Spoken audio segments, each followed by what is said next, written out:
Howdy, guys. This is Haley flying here. I'm sorry, I'm so out of it today. Howdy, guys. Haley here, flying in bright and crashing into your backyard. Here today to bring you some very special news. I am putting out another casting call for a fanfiction I've been working on. It's so exciting because I love this fanfiction so much.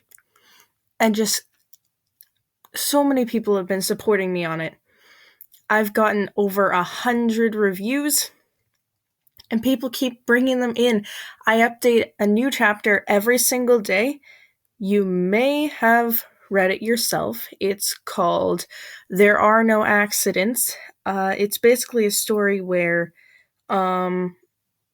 it was like maybe a week after the initial mutation of Hamato Yoshi and the rest of the turtles, and what happened was Shredder came to New York way earlier, like 1 week after the mutation, found Yoshi, and killed him, but the rest of the turtles are spared and raised by the foot as Shredder's soldiers, basically, alongside Karai. Now, I bet you've seen a whole bunch of fanfics like this, but it's not the same. I've seen fanfics where, like, it's only a couple of turtles who are raised by them and the others are raised by Splinter. Or if they're all raised by Shredder, then they're usually heavily abused and kind of personality's been driven out of them. But that's really not what it's like here. They're raised with the same kind of hesitant affection that Karai is. And that's another thing. Karai is in this too. She's like a big sister type of figure, and she's awesome. She's really awesome. Then there's April, who's, I suppose, an ally. I can't even tell anymore. So anyway, I was going to make an audiobook about it, but I need people to audition for it, and so far I've gotten 2 auditions for a narrator. I've got 1 audition for who was it again? I got 1 audition for Shredder, and then on behind the voice actors, I've gotten 1 audition for Michelangelo. So you guys never even knew I was into this type of stuff, so here you go. Let's see. My other, where did I put it? Here it is. So basically, this is the page. It's on Casting Call Club and on Behind the Voice Actors. Unless my camera is being glitchy, you should be able to see this. I really hope it's still recording. So I'll just read this out loud to you. It's a TMNT Fanfiction audiobook for chapters 1 to 10. There will be more, but I didn't want to make the character list too long yet. So this is something I wanted to make about the fanfiction I made. The book is still in progress. But the first 22 chapters are finished. Well, right about now, it's probably around 32, etc., etc. I'm still writing, and I just started beginning to write around the area of the Gauntlet, which is going to be awesome, by the way. So, the Shredder found out about Hamato Yoshi's residence in New York shortly after his mutation. Too unused to his new form, Yoshi and his sons are captured and taken to Shredder's lair. Yoshi is killed, but the turtles are spared. Raised by Shredder, how will our shell-shocked heroes change? And then I have a couple of tags at the bottom. It's like an alternate universe I made up myself. And I just love it so much because it just works so well. And it's all been coming together so nicely. I really love it.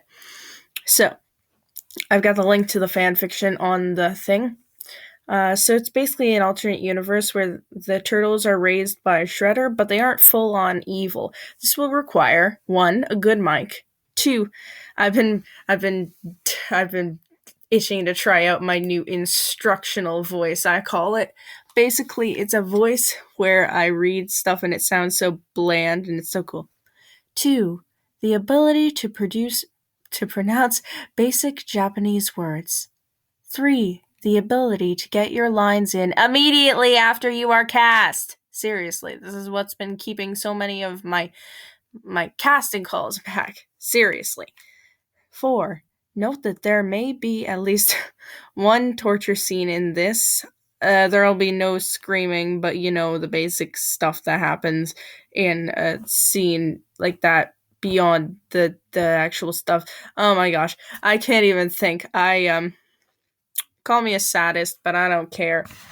Donnie's been experimenting with the mutagen in the worst ways possible. But whatever. How do you think we got snakeweed? All right, here we go. That's about it. 5. If you're the narrator, keep a calm voice, but add some emotion too, so it's not like a robot voice. So it would basically sound like the voice I am doing right now. 6. Not trying to be rude, but if your mic has white noise and makes you sound like a toaster, just don't audition. Seriously. 7. Have fun and don't diss my story. This is only for chapters 1 to 10. As new characters are introduced, more casting calls will be put out. There will be more characters. There'll be all the characters from season 2, like Casey and Leatherhead and Slash. And Slash is a touchy subject. We don't actually know if he's going to be in this. Basically, here you go. I love my little image that's right on my name. It's like a Kokiri playing an ocarina. So first you have the narrator, whatever voice fits, but make sure people can listen to it for 10 minutes straight and not go crazy. You know the voice I'm talking about. You know the voice. The narrator has the most lines, so you must have a good quality mic and a lot of stamina. It can be either male or female. It has no defined age or accent. I've already got 2 auditions, so I'm totally cool with that. I love it. Splinter or Hamato Yoshi. Spoiler alert, Splinter dies in the first chapter, and I haven't decided whether he comes back as a ghost, but don't count on it. He must sound fatherly and calm, but he will also have lines where he is speaking during combat, and that must sound pretty intense. He's around 50 years old, and he speaks with a Japanese accent, or I think that's the accent. He's a very minor role, as he only appears in chapter 1. Next is Oroku Saki, or the Shredder. He's male. He's around 50 years old also. His accent is a thing I can't figure out. You have to listen to voice clips from the show. He's I don't know. It was Kevin something, that was his voice actor. I actually have no clue what accent Shredder has. He has a deep voice and seems with somewhat of a North American accent. His voice strikes fear into the hearts of his enemies and allies alike. He's portrayed as a strict father and an unyielding sensei. He uses Japanese words, so be ready to look up pronunciation on Google Translate.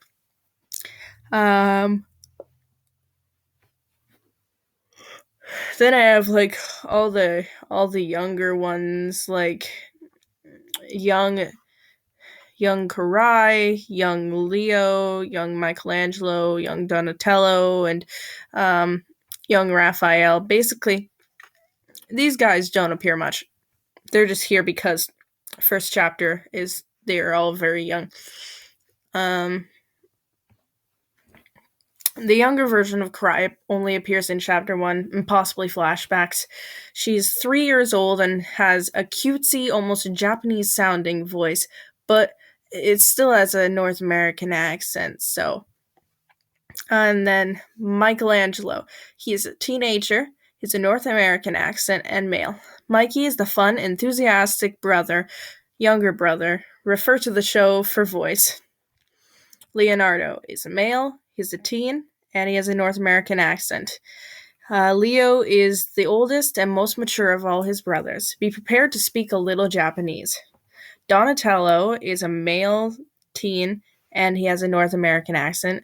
Donatello is the second youngest. He is nerdy and quick to panic. Raphael, because there was literally no pictures in the archive for him. Raph is the second oldest brother. He's a real hothead.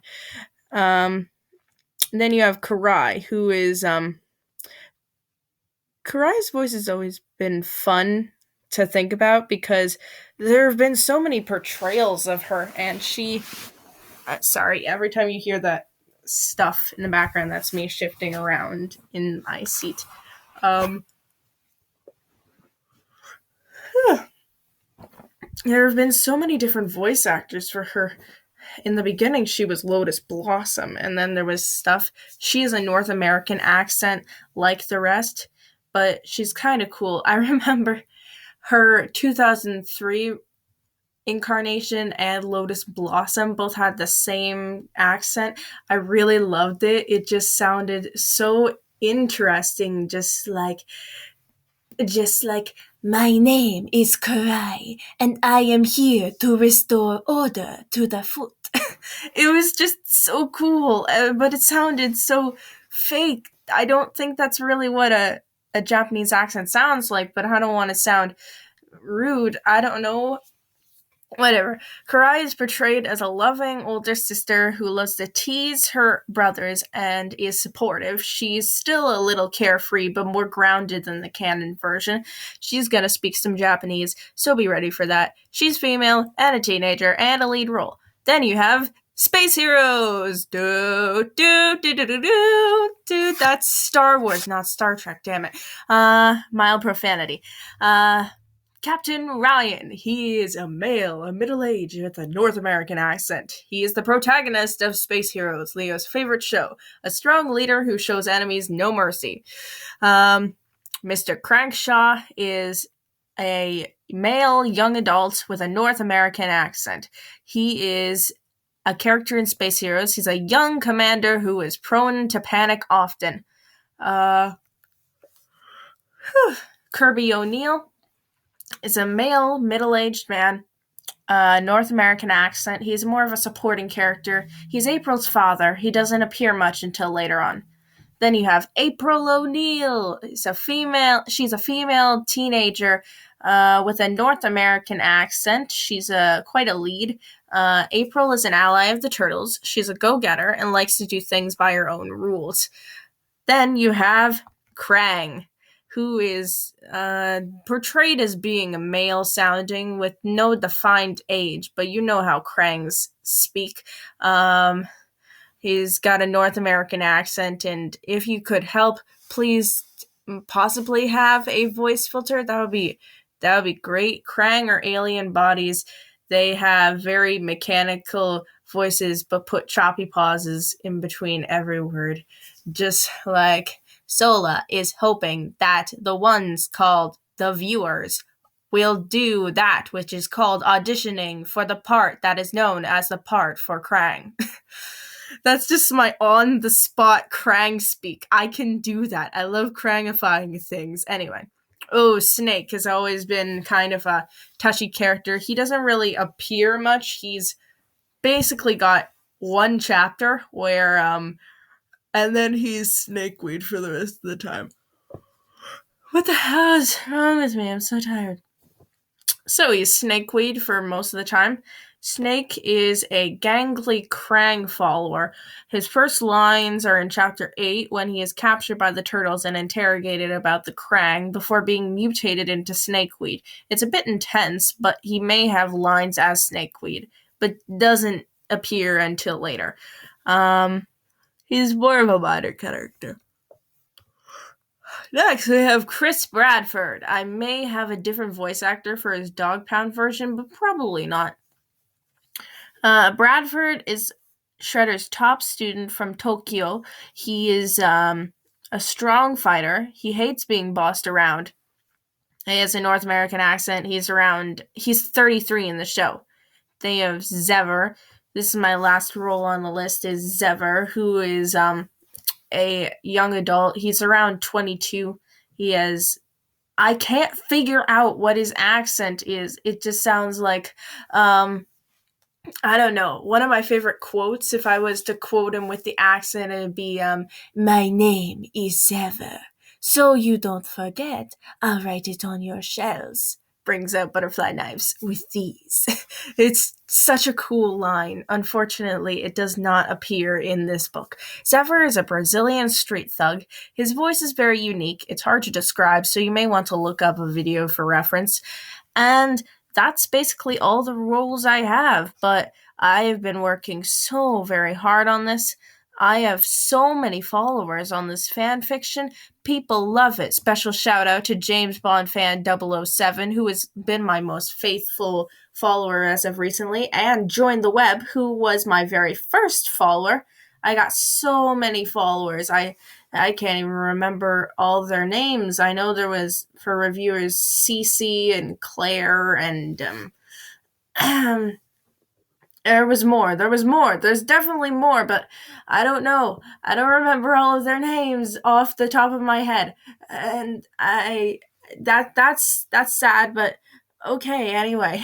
So I hope people will audition for that. I have the links for the Casting Call Club audition page and the Behind the Voice Actors audition page in the description. Oh, and I'll also put a link to my actual fanfic. I update it every day. I'm very strict about that. I always will. And I'm actually currently writing, I don't know what chapter it is, but anyway, so I know you guys will love what I've got working on. I know you'll help me out. I am really looking forward to all of this because it's the first time I've ever made an audiobook, but, well, I guess that's all I can really say because I'm just having so much fun with the prospect of being my own author, having my book, hearing my lines that I've written being read by other people is just so amazing, and it really makes me proud of what I've done and how other people are liking it too. And I just really hope you'll all help me out with that because that would make me feel so great. That would put so many butterflies in my brain and rainbows in my heart. I don't even know how to say it, but it's just like Calabunga, yo. I mean, seriously. Anyway,